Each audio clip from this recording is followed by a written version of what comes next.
हाँ बच्चों, आज मैं आप लोगों को पास्ट टेंस का जो नरेशन बनता है उसको हम सिखाएंगे। क्लियर है? तो इसका पहले फॉर्मूला पूरा प्रेजेंट, पूरा पास्ट, जितना सारा प्रेजेंट का नरेशन है वो आपका चलेगा पास्ट में। पूरा फ्यूचर के लिए चलेगा इसमें वुड में, तो पूरा फ्यूचर वुड में। यहाँ पर फॉर्मूला देखिए, तो पास्ट में बदल जाएगा। तो 1 3 2 4 3 4 नो चेंज। अब इसको अच्छे से समझिए। डायरेक्ट नरेशन का रिपोर्टेड स्पीच, अगर वो सिंपल टेंस में रहेगा तो जब हम इनडायरेक्ट में जाएंगे, इनडायरेक्ट स्पीच में जाएंगे, इनडायरेक्ट नरेशन में जाएंगे, तो ये आपका हो जाएगा पास्ट परफेक्ट। अब आता है पास्ट इम्परफेक्ट। जब आपका रिपोर्टेड स्पीच डायरेक्ट नरेशन का पास्ट इम्परफेक्ट हो तो किस में चलेगा? पास्ट परफेक्ट कंटिन्यूअस टेंस में चलेगा। क्लियर है? अब आते हैं 3, मतलब 3 मतलब परफेक्ट और आपका 4 मतलब हो गया परफेक्ट कंटिन्यूअस। तो 3 4 ये दोनों आपका बदलेगा नहीं। क्लियर है? तो शुरू से इसका फॉर्मूला जो अच्छे से देख लीजिए। तो पूरा प्रेजेंट, पूरा पास्ट, पूरा फ्यूचर, वुड में पास्ट 1 3 2 4 3 4 नो चेंज। क्लियर है? इसमें सिर्फ 2 ही चेंज होगा, सिंपल पास्ट वाला और आपका हो गया पास्ट इम्परफेक्ट। क्लियर बच्चों? तो 2 एग्जांपल मैं यहाँ पे लिया हूँ। जैसे ही टोल्ड मी आई वेंट, तो ही टोल्ड मी का आपका सेम रहेगा। अभी इन्वर्टेड कॉमा जाएगा, उसका बदले में आएगा डेट। क्लियर है? अब आते हैं पर्सन। तो चेंज ऑफ पर्सन का फॉर्मूला क्या होता है?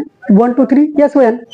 फर्स्ट पर्सन सब्जेक्ट के हिसाब से, सेकंड पर्सन ऑब्जेक्ट के हिसाब से, थर्ड पर्सन नहीं बदलता है। तो यहाँ पे ये आय आ रहा है, कौन सा पर्सन? First person. किसके हिसाब से बदलेगा? सब्जेक्ट। सब्जेक्ट कौन है यहाँ पे? ही। अब ही जो यहाँ पे उठ के आ जाएगा, टेस्ट बदलेंगे। तो ये आपका अगर 1 नंबर आएगा तो चलेगा 3 नंबर में, 2 नंबर आएगा तो चले जाएगा 4 नंबर में। इसको आप अच्छे से लिखिए। अगर कोई भी सिंपल पास्ट का वर्क आता है किसमें? रिपोर्टेड स्पीच में, डायरेक्ट स्पीच का, तो सिंपल पास्ट में रहेगा तो चलेगा पास्ट परफेक्ट में। अगर ये पास्ट इम्परफेक्ट रहता है तो चलेगा पास्ट परफेक्ट कंटिन्यूअस। क्लियर है बच्चों?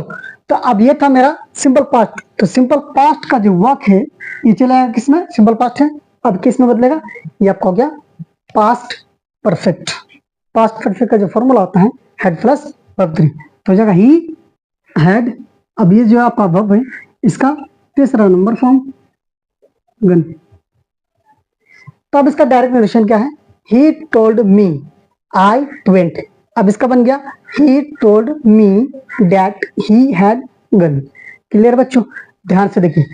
तो सिंपल पास्ट का जितने सारे आपका डायरेक्ट स्पीच आएगा वो इनडायरेक्ट में चला जाएगा पास्ट परफेक्ट में। क्लियर है? अब आता है इम्परफेक्ट। तो ही told me you are looking. Clear है? तो पहली बात इसमें कोई चेंजिंग नहीं होगा, तो ही टोल्ड का ही टोल्ड रहेगा।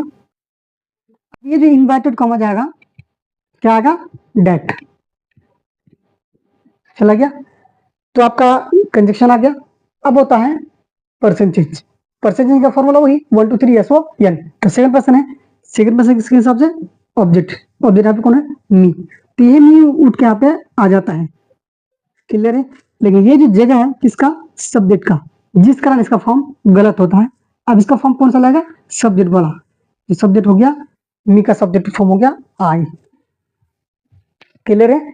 तो इसमें जो है आपका पर्सन चेंज हो गया। अब टेंस को बदलेंगे। अब टेंस बदलने के लिए फॉर्मूला क्या होता है? पास्ट।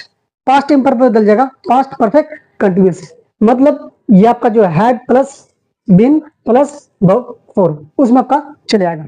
तो आगे साथ क्या आ जाएगा? Had verb been.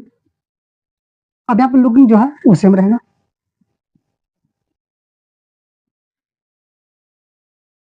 अब ध्यान से देखिए। अब जो डायरेक्ट नरेशन है he told me you are looking.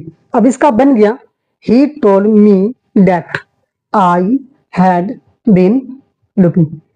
बच्चों, तो जितने सारे हमारे इम्परफेक्ट का मतलब कौन सा इम्परफेक्ट? Past imperfect. ये जो पास्ट इम्परफेक्ट का वर्क है, तो जितना सारा पास्ट इम्परफेक्ट का नरेशन आपका आता है किसमें? डायरेक्ट नरेशन में। तो उसको जब हम इनडायरेक्ट में जब जाएंगे तो यही वाला फॉर्मूला से बिल्कुल आसान तरीके से आप बना सकते हैं।